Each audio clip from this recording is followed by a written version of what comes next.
Chicken സമൂസയൊക്കെ ആർക്കാണ് ഇഷ്ടമില്ലാത്തത്? അതും ഒറ്റ വായിക്ക് കഴിക്കാൻ പറ്റുന്ന നല്ല ക്രിസ്പി ആയിട്ടുള്ള കുഞ്ഞു സമൂസകളാണെങ്കിലോ.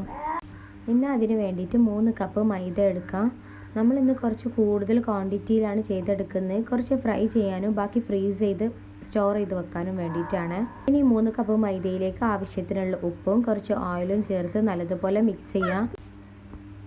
ഇനി ആവശ്യത്തിനുള്ള വെള്ളം കുറച്ചായിട്ട് ഒഴിച്ചെടുത്ത് നല്ലതുപോലെ കുഴച്ചെടുക്കുക. ചപ്പാത്തി മാവൊക്കെ റെഡിയാക്കുന്ന പോലെ ചെയ്തെടുക്കുക. സോഫ്റ്റായിട്ട് കുഴച്ചെടുത്ത ഈ മാവ് കുറച്ച് സമയം റെസ്റ്റ് ചെയ്യാൻ വേണ്ടി മാറ്റി വെക്കുക. ഇനി ഫില്ലിങ്സിന് വേണ്ടിയിട്ടുള്ള 3 മീഡിയം സൈസ് സവാള ചോപ്പ് ചെയ്തതും ഒരു ചെറിയ കാബേജിൻ്റെ ഹാഫ് പോർഷൻ കട്ട് ചെയ്തതും 2 ചെറിയ പച്ചമുളക് കട്ട് ചെയ്തതും റെഡിയാക്കി വെക്കുക. ഇനി കുറച്ച് മല്ലിയില കറിവേപ്പിലയും കൂടി കട്ട് ചെയ്ത് മാറ്റി വെക്കാം.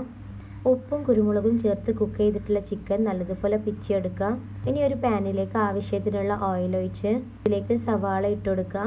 കുറച്ച് ഉപ്പ് ചേർത്ത് വഴറ്റിയെടുക്കുക. നല്ലതുപോലെ വഴന്ന് കിട്ടേണ്ടതില്ല. ഇനി ഇതിലേക്ക് പച്ചമുളകും ക്യാബേജും ചേർത്തെടുക്കുക. നല്ലപോലെ മിക്സ് ചെയ്തെടുക്കുക. ഇനി മല്ലിയിലയും കറിവേപ്പിലയും ചേർത്തെടുക്കുക. കുക്ക് ചെയ്ത് വെച്ചിട്ടുള്ള ചിക്കനും ചേർത്ത് നല്ലതുപോലെ മിക്സ് ചെയ്യുക. ഫില്ലിങ്സ് എപ്പോഴും ഓവർ കുക്ക് ആവാത്തതും ഒരുപാട് മസാല ഇല്ലാത്തതുമാണ് ടേസ്റ്റ് ഉണ്ടാവുക. ഇനി ഫ്ലേവറിന് വേണ്ടിയിട്ട് ഒരു ചെറിയ കഷ്ണം മാഗി ക്യൂബ് ചേർത്ത് കൊടുക്കുന്നുണ്ട്. ഇനി മസാല ചേർത്ത് കൊടുക്കാം. 1/4 teaspoon garam masala, 1.5 table spoon chicken masala, ഒരു പിഞ്ച് മഞ്ഞൾപ്പൊടി, ഇത്ര മാത്രം ചേർത്ത് കൊടുത്താൽ മതി. ഇനി നല്ലതുപോലെ മിക്സ് ചെയ്യുക. മസാലയുടെയൊക്കെ റോസ്മെല്ല് മാറുന്ന വരെ ഒന്ന് മിക്സ് ചെയ്തെടുത്താൽ മാത്രം മതി. ഇനി ഇതൊന്ന് ചൂടാറാൻ വേണ്ടി വെയിറ്റ് ചെയ്യാം. ഇനി നേരത്തെ കുഴച്ച് വെച്ചിട്ടുള്ള മാവ് ചെറിയ ബോൾസാക്കി ഒന്ന് പരത്തിയെടുക്കുക. സർക്കിൾ ഷേപ്പ് ഒന്ന് കിട്ടാൻ വേണ്ടിയിട്ട് ഒന്ന് പ്രസ് ചെയ്ത് കൊടുക്കുന്നുണ്ട്. ഇതിനി കുറച്ച് പൊടി വിതറി നല്ല തിന്നായിട്ട് പരത്തിയെടുക്കാം. ഒരുപാട് തിക്കായി കഴിഞ്ഞാൽ സമൂസേൻ്റെ പുറമേയുള്ള സ്കിന്ന് ഭയങ്കര ഹാർഡായി പോവും. കഴിക്കാൻ വലിയ ടേസ്റ്റ് ഉണ്ടാവില്ല. അതുകൊണ്ട് വളരെ തിന്നായിട്ട് നമുക്കിത് പരത്തിയെടുക്കാം.